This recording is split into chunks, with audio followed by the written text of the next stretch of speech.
We have an amazing lineup for you today on Style with Trish. We're going to be on location with Lady Jasmine Guy, along with actor-producer E. Warren Davis. And then we're going to sit down and talk to my friend, producer, director, actress Cher. So stay tuned. You don't want to miss this. Every day a woman reigns. It's time to live your dreams. Nothing's gonna stop you now. Keep going, keep going, keep going. Every day a woman reigns.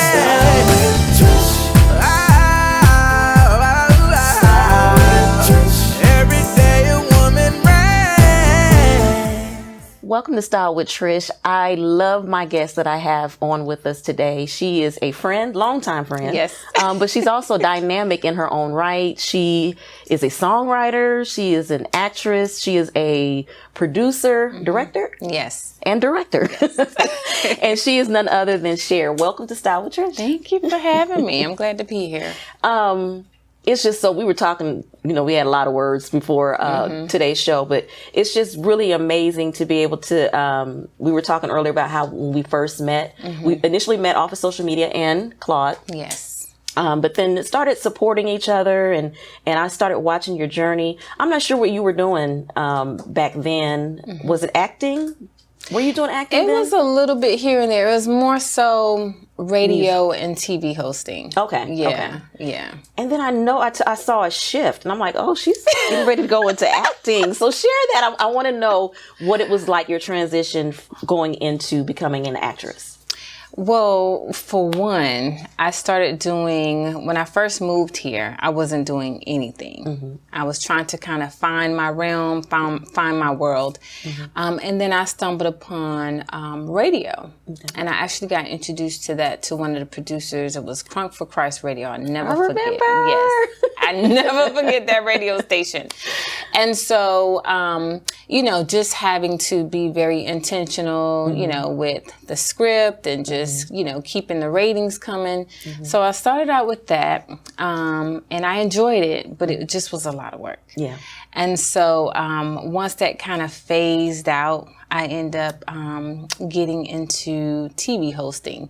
And I don't know if many of you all remember Hassani Pettiford, but I did a couple co-host gigs with him. Okay. And fell in love with that too. So everything was kind of more creative driven in front of the camera.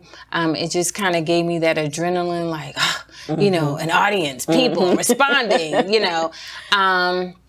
And then shortly thereafter, I got an opportunity to be, just because a lot of what I was doing with radio and TV hosting was in alignment. I got a gig. My first project was a horror film as a news reporter. So I had to report what had happened, and so from that point, it just was like, you know what? Aside from the long hours, I can really see myself doing this.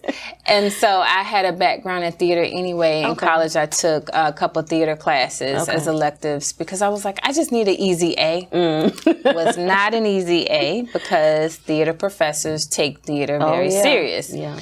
And so I just put the two worlds together once I was able to do the radio. Then I did the TV hosting. And then I kind of got my feet wet with my first project. I was like, I want more. Yeah. So I got some more. more. And keep it coming. And to start out, you are a single mom. Yes. And part of our message here on the show is to let women understand that it doesn't matter what your age is. It doesn't matter what your situation is.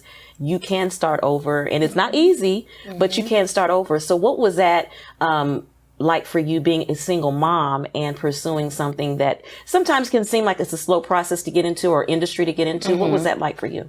It was scary because I knew I personally wanted to do, the creative arts, but a lot of the guilt was selfishness and okay, so you also have this young child that you have to care for. So how do we balance out, I want to do, but I got to do. And so, just having a support system that wasn't more centered on well, girl, you need to take care of that baby and just do what you got to do. That's right. And you think about that later. I had a support system that was like, well, your mindset, you have to create a mindset of you can have it all. Right. You can do it all. Right. You know, you may not be able to consume it all in one sitting, but you can really do it all. You just have to figure out a plan. Right. And so the plan was, he was in school, and of course I had to fight creativity, you know, and just, you know, after work, with, you know, having a 9-to-5. Right. But just as sure as I got out of work, all my weekends were devoted to doing independent films. And that actually opened up an opportunity where he can come, because a lot of studio sets would not allow visitors. Okay. But I was very fortunate to continue to get booked on stuff. And I was like, well, can I bring my son? He'll be quiet, I promise, because I'll beat him. I promise he'll be quiet. He'll do his homework in the corner or whatever you need him to carry, this, that, and a lot of the directors, producers was like, yeah, sure. Awesome. And so from this high, he was just always on set with me. And I was fortunate to start out that way. That's awesome. Because like you said, it is very rare. Yeah. And he's turned out to be such a gentleman. Oh my goodness. You did an awesome job with him, by the Thank way. you. And I know it was a village that Yeah. helped bring him up, but you've done a wonderful job. How rewarding is that for you, even in the climate that you're in with acting? How proud of you are you of him? I don't think I can even describe it. I was just telling my girlfriend this morning, I was like, it's just so funny how you go from disciplining these kids to them being your best friend. And I said, he don't necessarily want to be my best friend, but just the fact that to know, like when people say my day one, like that is really truly by default my day one. Yes. And he understands the journey. So when I'm telling him stuff, you know, he's a young adult now. So when I share things with him, it's not so outlandish. Yeah. And so I can share those different things that I desire to do. And he's not like, are we serious? Are you, you know, like you would probably get from a lot of other traditional family members or friends. So I'm very proud of him. But I also believe that, you know, he couldn't help but to, you know, go this path or do the things, you know, as far as entrepreneurship.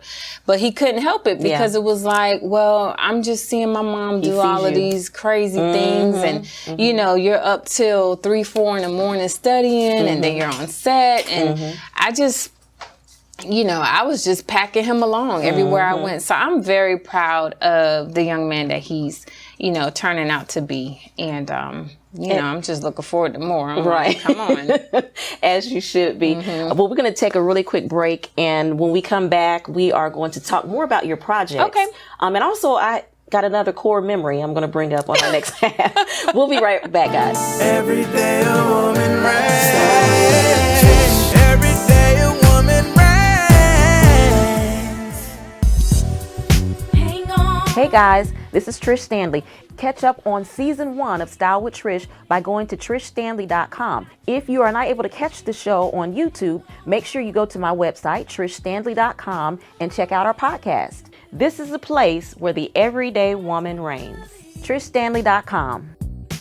And we're back with my guest for today, which is actress, producer, director, songwriter, Cher. Yes. Before the break, we were talking about a core memory that I had. And I remember we took our children to volunteer, and you shared a little bit why that's important to example that. Can you share that? Well, because these kids don't like to help nobody but themselves Right. and their pockets half the time. But to me, that was very important because I just remember growing up, it was always something that we did as a family. We may not have done it every day, but it actually brought us together. And as my parents would always say, you know, you don't know how good you got it. That's right. And so as I got older, I just always had like this little nudge to do things. And I didn't want to, you know, leave my son out. You know, he was much younger, but I didn't want to leave him out. And in a lot of cases, you know, he can come in and package sandwiches and, you know, do the giveaway bags or whatever the case is. So I would always put him to work, but it's important because I just feel like that there's already by default a very selfish part of us. Right. But we have to be intentional about bringing out, selflessness and helping other people because you never know when your time gonna come. That's and right. It may not be on a grand scale that you need something, but you're gonna need something. And, you just never know, the energy that you put out to help other people, the one day that you're gonna need it, you just have to pass it along to your children or your offspring. And then prayerfully, they take those same traditions and do it with their families. Right. So pass it down. Yeah. Yeah, it was a good day that day. It was Yeah. work, but it was a good day. It was work. Only because of the heat, Atlanta heat, but it was worth it. So we were talking about, I want to talk about and dig into some of the projects that you have graced the screen with. Can you share a couple of shows where we can go and check you out, as well as share with us, except your latest one. We're going to say that for last. Yes. But share with us, what was your favorite so far in your catalog? Man, boy. So the most recent that I can say was very impactful to me because it was just completely that was definitely not Sherry. Okay. So I had to dig for characterization, but Big 50. Oh, wow. Yeah, the Rhonda Hood story. So Big 50 was pretty much a story about a trap queen. Okay. And she's out of Detroit. So they took that and made it into a biopic about her life. And it starred Remy Ma, it starred Tank, Pretty V, Mike Bless, just a slew of people. Taronda from Empire. And we just had a lot of fun, but I really honestly just...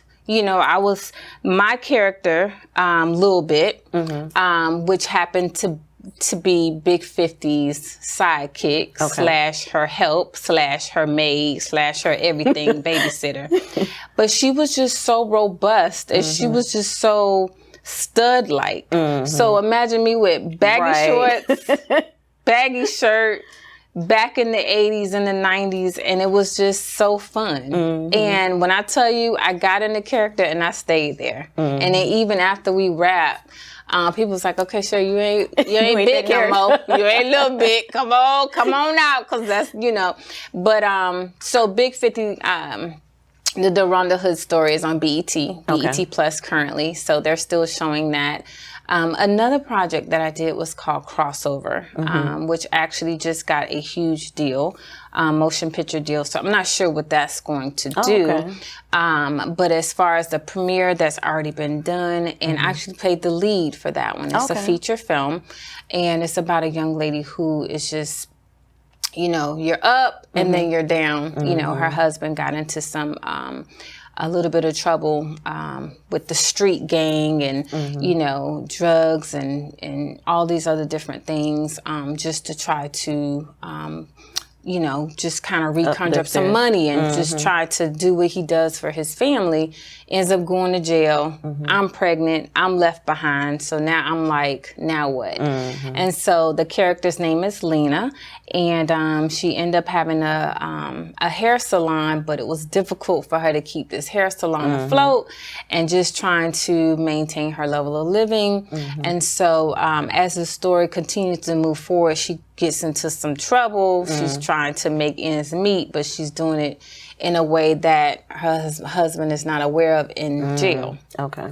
When he gets out of jail, then it's like, oh, what a tangled web. Because now she's trying to cover up things. And anytime you deal with a lot of notable names in the street and you messing with their money and their names and all this good stuff. So that character had a bunch of layers. Okay. So that was one other project, a feature film project. Big 50 is also a film project, network project. And just a few other things. Let me see, what else did I have? It's not a few other things. It's just a few other things. What was the one that you had your directorial? Knuckleball.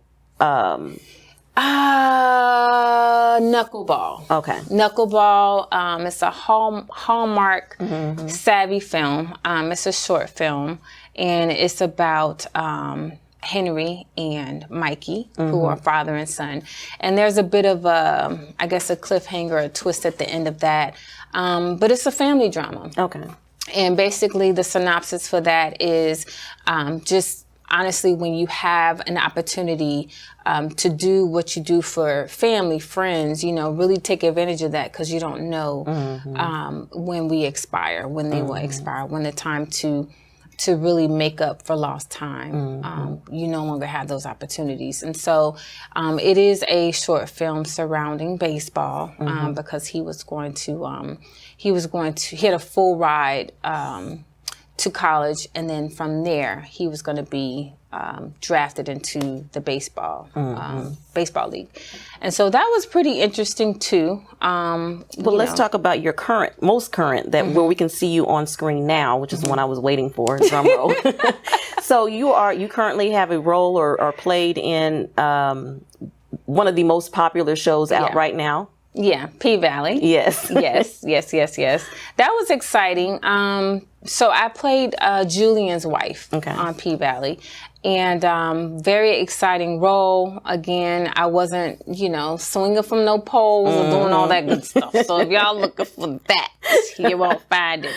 But just really honestly, just a mother trying to deal with all these children. Yeah.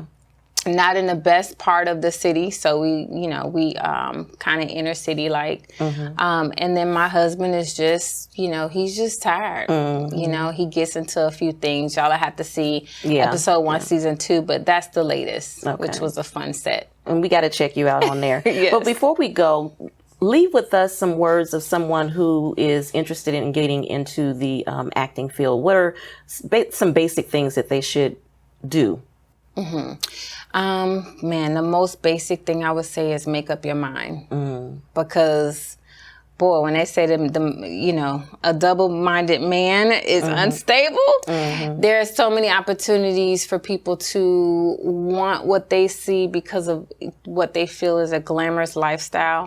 But as far as wanting to become an actor, you really have to get in a community of other actors. And if you don't know where to start, the most prominent, the thing that you put at the forefront is open your mouth and ask. Yeah. And so the first thing for me is taking it serious, making a decision, and getting into an acting class, because from there, a good acting class, from there, you'll kind of weed out and see, okay, who do I need to kind of migrate with? What's my type? What's, what are some showcases? Do I need an agent? Do I not need an agent? And just really chiseling, getting out of the fear of being in front of people. Because when you're in front of the camera, you can't worry about whoever else is in the room. So you get rid of that fear factor, and you learn how to retain lines. You get script, you study, you watch programs, and you try to emulate, but also emulating other actors or other veterans in the game, but also finding your own signature. That's good. Well, thank you for hanging out with me, and congratulations Thank you. on all your successes. But guys, this is my wonderful, beautiful guest today, actress Cher.